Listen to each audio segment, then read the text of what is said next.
High আমি রূপম। আজকের এই ভিডিওতে আমরা আপকামিং 3টে কাজের প্রোমো নিয়ে কথা বলবো। তো চলো আজকের ভিডিও শুরু করা যাক। তা প্রথমে কথা হবে অর্জুন মৈত্রর প্রোমো খাকি থেকে। তো আমার সবথেকে যেটা ভালো লাগলো সেটা হচ্ছে জিৎ বলে নয়, জিদ্দা ফ্রম খাকি বললে তার একটা টিজার ড্রপ করেছে এবং আমাদের দেখা এর আগে ট্রেলারের কিছু গ্লিমস এবং নতুনত্ব কিছু সিকোয়েন্স আমরা এই প্রোমোতে দেখতে পাচ্ছি।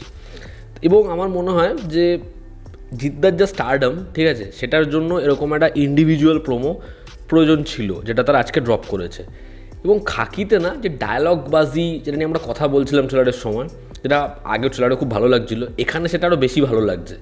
এবং সুভাষিস বাবুর যে ক্যারেক্টার, সে এই অর্জুন মৈত্রর ক্যারেক্টারটাকে ফিরিয়ে আনছে, সেই চরিত্রটা আসার পরে কীরকমভাবে সে আস্তে আস্তে নিজের স্ট্র্যাটেজির পরিবর্তন করছে এবং সে বলছে যে এই কাজটা সে শুরু করেছিল সেটা সে থামাবে না এবং সে এই জায়গাটাকে পরিষ্কার করবে।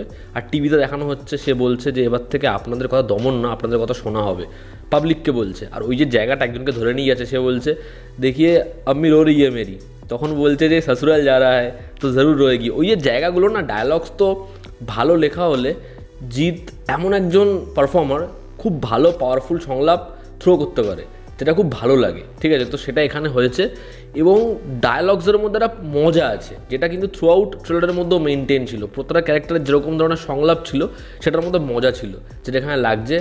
আর এই ক্যারেক্টারটাকে এমনভাবে তো প্রেজেন্ট করেন, এই চরিত্রটা আলাদা করে বেরিয়ে আসছে যে সবকটা চরিত্র খুব সাটল, ক্ষমতা নেই, এই চরিত্রটা হেভি পাওয়ারফুল, এমন করা হয়নি।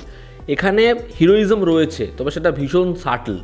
এবার জিতকে সেরকম অবতার আমরা বহুদিন দেখিনি, আর এত ভালো লাগছে জিতের লুকস, যেরকমভাবে সেই চরিত্রটা ডায়ালগস দিচ্ছে, অ্যাকশানে আসছে, সেই চরিত্রটার যে স্ট্র্যাটেজি সেগুলো সে জানাচ্ছে, ভালো লাগছে। খুব খুব স্মার্ট, খুব শার্প লাগছে জিতকে, দেখতে ভীষণ সুন্দর লাগছে।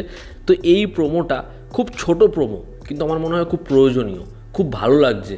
অর্জুন মৈত্রর যে ক্যারেক্টারটা আমার মনে হয় লোকের খুব পছন্দ হবে। আর কয়েকদিনের অপেক্ষা, খাকি আশা করছি আমাদের যে এক্সপেকটেশন সেটার সাথে ম্যাচ করতে পারবে, খুব ভালো হবে এই শোটা।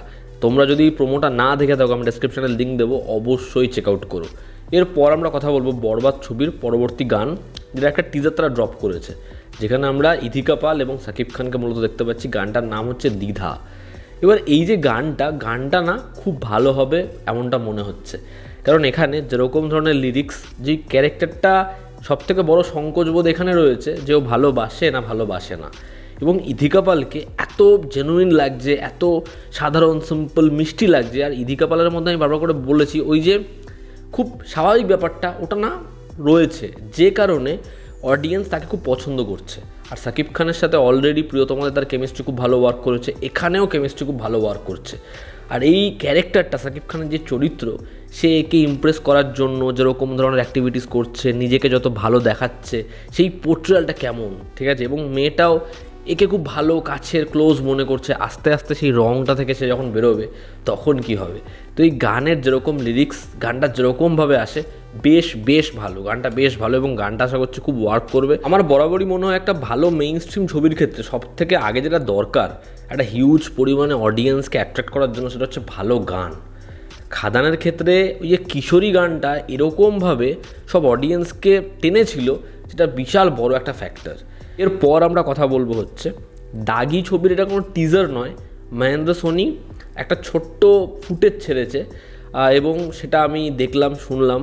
আর তমা মির্জা আর হচ্ছে আফরান নিশো দুজনের কেমিস্ট্রি সুড়ঙ্গতে তো ওয়ার্ক করেছে, কিন্তু সেখানে এমনই দুজনের পোর্শনটা ছিল যেটা দেখলে আমাদের ভালো লাগার থেকে বেশি রাগ হয়, বিরক্ত লাগে তমা মির্জার যে ক্যারেক্টারটা। এবার এখানে খুব সামান্যই রিভিল করেছে, কিন্তু দুজনকে এতটা ভালো লাগছে, এতটা জেনুইন লাগছে দেখতে, যে কারণে আমি এই গানটার জন্য মুখিয়ে রয়েছি। মেবি এই গানটার নাম হতে পারে প্রেমে পড়া বারণ। যেরকম হালকা ধুন শোনা যাচ্ছে, যেরকম এক্সট্রিম ওয়াইডে লোকেশন দেখা যাচ্ছে, ভালো লাগছে, গ্রাম বাংলার একটা ছাপ রয়েছে। আর আফরান নিশোর ওই যে প্রেমের চাহনি, ঠিক আছে, ওই ক্যারেক্টারটার যে বিলিয়ে যাওয়া, ঠিক আছে, ওটা না বরাবর সে খুব ভালো করে, যে কারণে ওই যে তাকিয়ে আছে এরকমভাবে খুব মিষ্টি লাগছে, খুব ভালো লাগছে। তো ওভারঅল এই গানটাও আশা করছি যখন আসবে ফুল ফ্লেজেড, আমরা গানটা খুব পছন্দ করবো, গানটা আশা করছি খুব ভালো হবে, দেখার গানটা হয় কেমন। তো এই ছিল আপকামিং এই 3টে কাজের টিজার, গানের টিজার এবং ছোট্ট একটা গ্লিমস নিয়ে কথা। আমার তো এগুলো খুবই ভালো লেগেছে। তোমরা যদি না দেখে থাকো তোমরাও চেক আউট করো এবং তোমাদের কি অপিনিয়ন কমেন্ট বক্সে অবশ্যই জানিও। তো এই ছিল আজকের ভিডিও, ভালো লেগে থাকলে লাইক করো, শেয়ার করো, সাবস্ক্রাইব করো। আবার দেখা হচ্ছে, জনতা আমাদের পাশে আছে। Take care.